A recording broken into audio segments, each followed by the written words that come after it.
Déjà, toi qui me suis, si tu ne l'as pas encore fait, comme d'habitude en début de vidéo, abonne-toi, partage la vidéo, like, commente, ramène-moi d'autres abonnés, je vous mets au défi de chacun d'entre vous, ramenez-moi 2 abonnés, 3 abonnés, 10 abonnés, soyons fous, plus on est nombreux, plus on rit. Et je tenais aussi à vous annoncer que je compte changer le nom de ma chaîne pour essayer d'adapter un plus large contenu qui pourra vous plaire. On parlera de foot en général et on parlera du Barça bien évidemment qui reste mon club de cœur.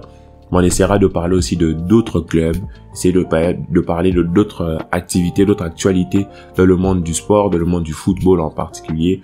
Et pour les intéressés, vous me rejoignez sur mes réseaux sociaux et on en parle en précision. Je n'ai vraiment pas de mal à répondre à tout le monde parce que ce que je veux créer, c'est pas simplement avoir 100 000 abonnés sur YouTube, non. J'aimerais avoir une vraie communauté avec laquelle j'échange vraiment.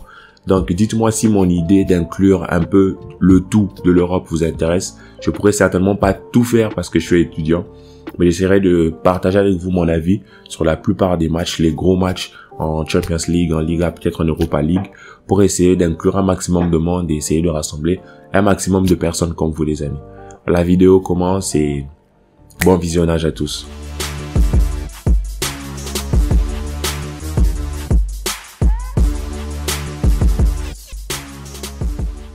Alors, Barça Atlético Madrid, ou plutôt Atlético Madrid Barça, ben on joue au Wanda Metropolitano. Ça va être un match compliqué. D'habitude, Cholo Simeone nous propose toujours un système assez défensif, assez regroupé vers l'arrière, porté vers les contre-attaques et les percées rapides. Mais franchement, ça m'étonnerait avec l'équipe que nous avons aujourd'hui. Je pense qu'il a eu à voir nos erreurs.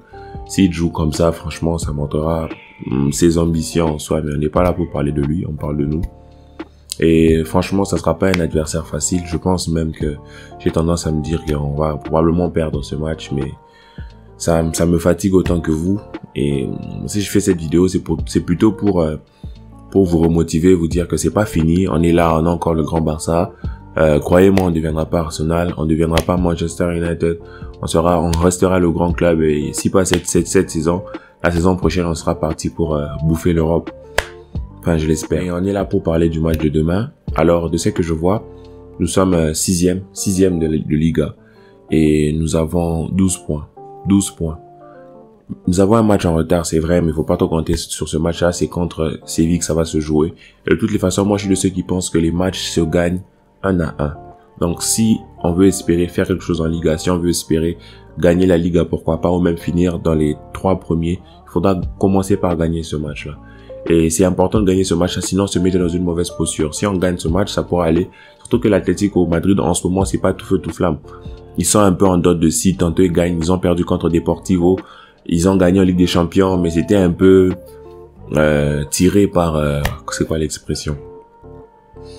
C'était un peu tiré par les cheveux. Donc, moi, je crois que cette équipe-là peut gagner. On va dire, nos individualités faisant un groupe, nous pouvons gagner. Maintenant, ça va dépendre de notre plus gros problème en ce moment. Ronald Koeman. Les bonnes nouvelles que j'ai à vous annoncer, c'est justement à propos de Koeman. Je sais que j'ai lu dans la presse, j'essaierai de vous mettre ça quelque part. Ben, Koeman sera tout simplement démis de ses fonctions après ce match. Pourquoi? Parce que après ce match, c'est la trêve internationale pour les phases finales de la Ligue des Nations en Europe et pour les qualifications de la Coupe du Monde en Amérique. Et ça serait l'occasion rêvée parce que le prochain match de Liga, aujourd'hui nous sommes le 1er octobre, le prochain match de Liga serait le 12 octobre. Je ne sais même pas si c'est le nôtre, c'est nous qui jouons le 12 ou le 13. Ça sera le 12. Ça veut dire qu'on aura 11 jours après le match de demain, ben pour le virer, trouver un autre entraîneur. Certes, il n'aura pas à sa disposition tous les joueurs, mais au moins cet entraîneur-là aura le temps de venir s'installer calmement, paisiblement, pas entre 2 matchs qui se joueraient en 3 jours, vous voyez. Donc, c'est un peu ça l'optique et c'est un peu ça l'idée de Laporta, je pense, en gros. Moi, je veux que l'équipe joue bien et que l'équipe gagne. Et moi, si j'étais Koeman, avec tout l'ego qu'il a, toute la confiance totalement inutile, hein, je tiens à préciser, qu'il a en lui, ce serait le moment de dire au cadre, ben je m'en fous, maintenant c'est mon dernier match, de partir avec les honneurs. Il faudrait pas que son dernier match soit une rouste. Il faudrait pas que son dernier match soit une gifle. Ça sera pas une bonne image pour lui-même, en tant que coach. Parce que prochainement, quel club voudrait d'un coach avec une mentalité pareille? Certes, on a beau dire que le club n'a pas l'effectif qu'il faut, patati patata, mais tous les connaisseurs de foot voient que les choix de Koeman sont des choix calamiteux. Donc, pour sa propre gloire, en fait, il devrait essayer de partir la tête haute. Et pour cela, je pense qu'il faudrait partir avec un 11 similaire. Je mettrai Ter Stegen au but, Araujo, Piqué, Dest bien sûr et Mingueza. Pas de Sergio Roberto parce qu'il nous a montré qu'il ne sert à rien. J'ai même vu pendant le match Eric Garcia jouer latéral droit, c'est grave. Moi je mettrais Mingueza, j'ai pas besoin de dire pourquoi. Et au milieu de terrain, moi si j'étais lui, j'oserais créer quelque chose de différent. Je proposerais une note qui ressemblerait plutôt à un Nico Gonzalez en 6. Nico Gonzalez, c'est très osé, mais son dernier match, il n'a qu'à lancer ces jeunes-là pour qu'ils fassent quelque chose. Au pire, tu ne fais entrer Busquets à la mi-temps, mais moi je mettrais Nico Gonzalez en 6, parce que c'est un peu un Busquets en plus fort physiquement, et il peut couvrir des distances que Busquets ne peut plus couvrir. Je mettrais Nico, je mettrais, De Jong, comme vous le voyez, et je mettrais Pedri. Et ce serait ça, mon milieu de terrain. 4-3, et juste devant, je mettrais je répète encore, je mettrais Coutinho en 10. Et je mettrais Memphis Depay et Demir. Memphis Depay et Demir. Et à la mi-temps, je sortirais Coutinho pour faire entrer Ansu Fati. À la mi-temps, je sors Coutinho, je fais entrer Ansu Fati. On passe en 4-3-3 normal, étendu et tout, avec Memphis Depay qui joue un peu faux neuf et Demir qui peut essayer de prendre l'aile. C'est que je ferais.